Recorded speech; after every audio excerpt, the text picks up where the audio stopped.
আচ্ছা, ঝড়খালি আপনারা কোন স্কুল থেকে এই প্রতিবাদের এই ধিক্কার জানাচ্ছেন? ভাঙা বিদ্যাসাগর বিদ্যামন্দির স্কুল থেকে আমরা এই প্রতিবাদে নেমেছি, কারণ আজকে একটা মেয়ে মরে গেছে, আগামী দিন আমাদের ঘরেও তো মেয়ে আছে, প্রত্যেকের ঘরে মেয়ে আছে। এবার যদি সেটা আমাদের সাথে হয় তখন কি করবে? কিন্তু আমরা বেরিয়েছি, এই যে কারোর সবার আপত্তি আছে, আমাদের আপত্তি দেওয়া হয়েছে, মানে বলা হয়েছে যে বেরোনো যাবে না। আমাদেরকে বাধা দেওয়া হয়েছিল কিন্তু আমরা বাধা শুনিনি, আমরা নিজে থেকে নেমেছি। কারণ আমাদের কোথা থেকে বাধা দেওয়া হয়েছিল? স্কুল থেকে বলেছিল যে স্যার ম্যামরা সহযোগিতা করবেন আমাদের সাথে। আমাদের বোর্ডগুলো সবই স্যার ম্যামরা নিয়ে নিয়েছে, আমাদেরকে মিছিলে বেরোতে দেবে না, তাই আমাদের সাথে কেউ থাকেনি। 11-12 এর মেয়েরা দিদি দুজন ছাড়া আর কেউ থাকেনি। এইখানে কোন কোন ক্লাসের ছাত্রছাত্রী আছে? ছাত্রীরা আছে। আচ্ছা, এই যে স্যার ম্যাডাম বা স্কুল পরিচালনার বিরুদ্ধে যে আপনারা পথে নেমেছেন, এটা কি আপনাদের শিক্ষা ব্যবস্থায় কোন রকম হানি আনতে পারে? সহ্য করে নেবো আমরা।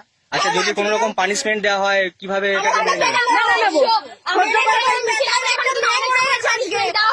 আমাদের ঘরের মা বোনেরা হয় তখন কি করবে?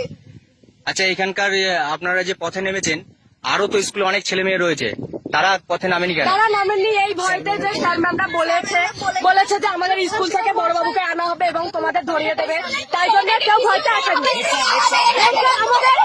আমাদের এই হেডস্যারকে বলেছে যে টিসি দিয়ে বের করে দেওয়া হবে স্কুল থেকে, স্কুলে বেরোনো যাবে না। কিন্তু আমরা বলেছি আমাদের ইউনিফর্ম আমাদের ব্যক্তিগত ব্যাপার, আমরা কি বলে মিছিল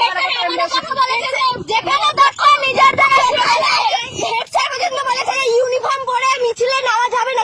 মুখ্যমন্ত্রীর নিজস্ব একটা ইউনিফর্ম, তাহলে মুখ্যমন্ত্রী কেন 9 ক্লাস থেকে 12 ক্লাসের ইউনিফর্ম কেন দেন না? কেন তাদের মিড ডে মিল দিতে দেন না? কেন স্কুলে এগুলো বন্ধ? তাহলে স্যাররা কেন দাবি করছে ইউনিফর্ম? বলছে যে কিনা 10 লক্ষ টাকা দিয়ে মুখ বন্ধ করে দেবে। প্রতিটা ঘরের ছেলে, প্রতিটা বাড়িতে মেয়ে রয়েছে, আজকে ওই মেয়েটা হয়েছে, কাল তো আমাদেরও হবে। আমরা সাধারণ মানুষ, আমাদের সাধারণ মানুষের উপর এরকম কোনো সুরক্ষিত নয়, তাহলে আমাদের সাধারণ মানুষের সেখানে আমাদের প্রতিটা ঘরে মা বোনেরা আছে, তাহলে প্রতিটা ঘরে মরবে 10 লক্ষ টাকা দিয়ে সন্তান বিক্রি করে দেবে। আমাদের 10 লক্ষ টাকা আপনারা যে রাস্তায় নেমেছেন, আপনাদের মা বাবারা জানেন? আমাদের তাহলে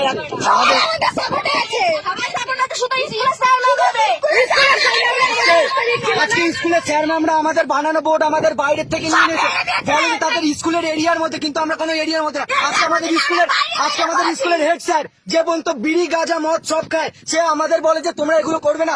সে আমাদের শিক্ষা দিচ্ছে? এটা কোনো শিক্ষা হলো? হেডস্যারের শিক্ষা এগুলো, হেডস্যারের শিক্ষা। আমরা আগে একবারও মিছিলের জন্য রেডি হয়েছিলাম, কিন্তু স্যাররা আজকে আমরা এই করছি, হয়তো হেড স্যার কালকে দেখবে, হেড স্যার আমাদের হয়তো পুলিশে দিয়ে দেবে বা হেড স্যার আমাদের টিসি দিয়ে দেবে, তাতে আমাদের কোনোই নেই। কারণ আজকে প্রতিবাদ করে কিছু হয় আমাদের, তাহলে আমরা সেটা মাথা ব্যথা নেবো। প্রতিবাদ করে যদি কোনো অসুবিধা হয়, যদি টিসি দিয়ে দেয়, আমরা সেটা মেনে নেবো।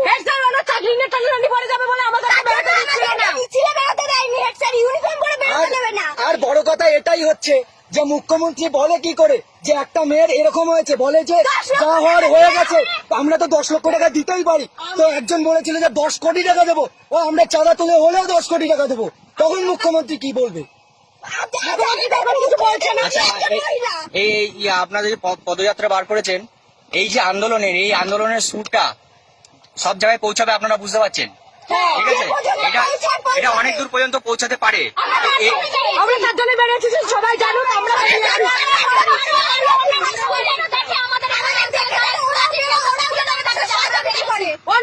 অন্য জায়গায় যদি এটা হয়, আমাদের ঝড়খালিতে আমার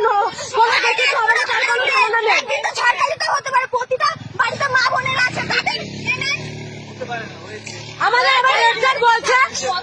হেডস্যার বলছে আমারও তো মেয়ে আছে,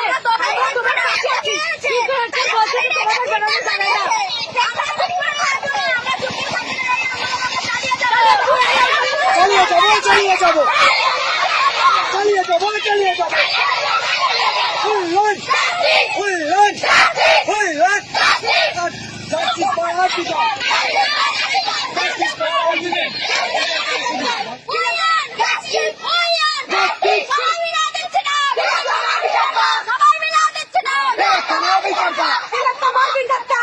চাই বিচার চাই